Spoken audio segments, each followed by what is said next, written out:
can and should the 93,000 acre agricultural reserve in Montgomery County be protected from home building? I think this is largely a choice of the county residents. If you take a look at the Montgomery County and the neighboring counties in Virginia, Loudoun and Fairfax, you will see that Montgomery County has made a choice that they will largely be funded by the employment of the federal government and those kinds of organizations. We have very few businesses over here compared to Fairfax and Montgomery and Loudoun counties. Now, it is entirely our choice what we want to create over here, and if the majority of the residents over here feel that we don't want more businesses, we want to be environmentally friendly, we want the agricultural reserves, then we don't need the ICCs, we don't need the purple line, we don't need any more congestion. We choose to live with just that kind of approach is perfectly fine. The reality is, I think, that we have to work hard to oppose further expansion into the northern side of Montgomery County.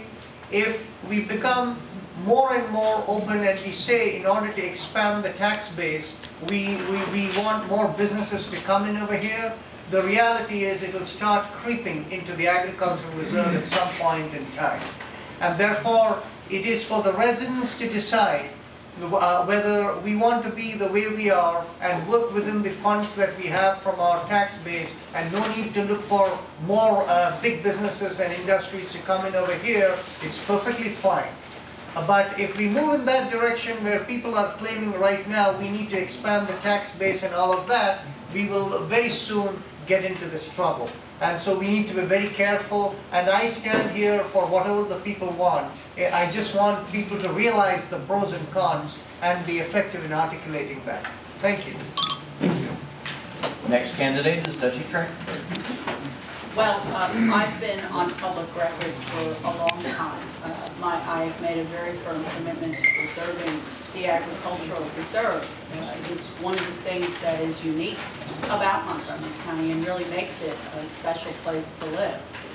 And what I tell people all the time is that, when the decision was made years ago that this would be the vision for the county in the future, that it not only set us apart, and we were setting a trend which other jurisdictions are attempting to emulate, but it's really about the legacy that we leave our children and our grandchildren. And what we have to recognize, though, is as we go to preserve the reserve and we take steps, we also have to recognize a balance has to be struck with the sustainability of communities that are grounded, centered near transportation down county. In other words, yes, we embrace the vision for the future of an agricultural reserve, but that means that we've got to develop smartly in other parts of the county, and that's certainly something that I've made a commitment to in the 4 years I've been on the council. And there's another important piece to the preservation of the agricultural reserve as well, and that is the industry, the farming industry that it provides here in Montgomery County. And I actually have someone on my staff who's actually been very directly involved with the farming community here in Montgomery County. She's here today. I won't mention her name and give her a plug, but it's amazing now when you go around the county and you see produce that actually comes from the agricultural reserve that's available to families throughout Montgomery County. So it is a jewel, and it is something that we need to continue to provide support for. And if you haven't been there lately, go up and spend a day there. It'll change your mindset, I guarantee. Next candidate is Jane Winter. Well, I also support the continuation of the agricultural reserve. I think that it is a huge benefit to the county. When if you've ever flown over Montgomery County, you see that it's a huge, well, it depends on the time of the year, because if it's hot and things have been harvested, it's kind of brown, but it's really a huge green cover. It's an aid to keeping our own heat carbon output, et cetera, down. So ecologically, it's a great asset. I think that there's a couple of issues. Despite the fact that the county has made this commitment to the agricultural reserve, this is a common question that comes up. People are still talking about, oh, are we going to preserve it? Are we going to allow development? So I think the fact that it's an open question, or at least to some people it's an open question, means that, you know, in other parts of the county, people may not have made the case that this is an asset and that this is something that we should protect. There are a lot of farmers who are making a living doing commodity crop farming. The thing that connects people down county more to the agricultural reserve, seeing the produce from the reserve, you know, at farm stands and things, it's very difficult to make a living and to actually make any money doing that kind of production.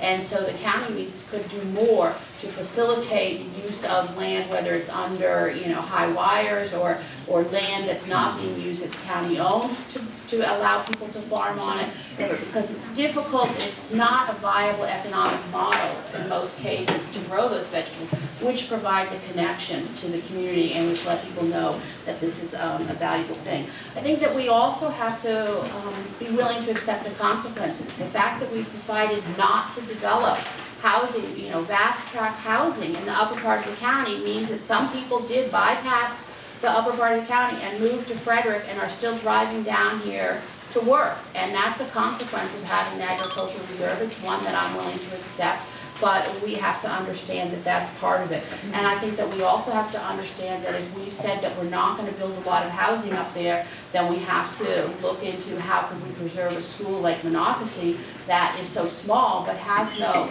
way of actually growing a larger student population because we're not building up there. So that there's some consequences of preserving it, and I think that they're worth paying. Thank you. And the final candidate for this question is Nancy Florine. Thank you, Elliot. I'm absolutely committed to preserving the Ag Reserve. I'm actually kind of surprised this issue keeps coming up because there's nothing that the council has done to suggest that anything other than that will continue to be the case. Actually, what we've just done in these two master plans, both White Flint and the Great Seneca Science Corridor Plan, is to integrate mechanisms where we can create further incentives for preserving ag land. And so each of those master plans has basically a new program attached to it called the Building Lot Termination Program, which is going to cost development more in the down county, but will preserve more of the up county in perpetuity.